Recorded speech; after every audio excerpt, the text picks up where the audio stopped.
નડિયાદ એસીબીએ વર્ષ 2021ના લાંચના એક કિસ્સામાં મોટી સફળતા મેળવી છે. કપડવંજ રૂરલ પોલીસ સ્ટેશનના કર્મચારીઓએ ટ્રક ડ્રાઈવર પાસેથી 90,000 રૂપિયાની લાંચ લીધી હોવાના પુરાવા મળતા એસીબીએ ગુનો નોંધી એક આરોપીની ધરપકડ કરી છે.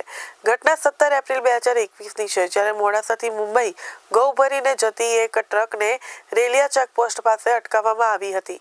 ટ્રકના કાગળો ન હોવાથી કપડવંજ રૂરલના પોલીસ કર્મીઓ અને જીઆરડી જવાન દ્વારા 5 લાખ રૂપિયાની માંગણી કરવામાં આવી હતી. અંતે 1 લાખમાં સોદો નક્કી થયો હતો અને જેમાં 10,000 ફોન પે અને 80,000 આંગડિયા મારફતે વસૂલવામાં આવ્યા હતા. ટ્રક ડ્રાઈવરે લાંચની માંગણી અને લેતી દેતીનું મોબાઈલમાં રેકોર્ડિંગ કર્યું હતું. તો 5 વર્ષ સુધી ચાલેલી તપાસમાં ફોન રેકોર્ડ અને દસ્તાવેજી પુરાવા એસીબીને મળતા એસીબીએ કાર્યવાહી હાથ ધરી હતી. લાંબી તપાસ બાદ નડિયાદ એસીબીના 3 કર્મચારીઓ વિરુદ્ધ ભ્રષ્ટાચાર વિરુદ્ધ કાર્યવાહી કરી હતી, જેમાંથી એક આરોપીને ધરપકડ કરી લેવામાં આવી હતી. આ કાર્યવાહીથી ભ્રષ્ટ પોલીસ કર્મચારીઓમાં પણ ફફડાટ ફેલાયો હતો.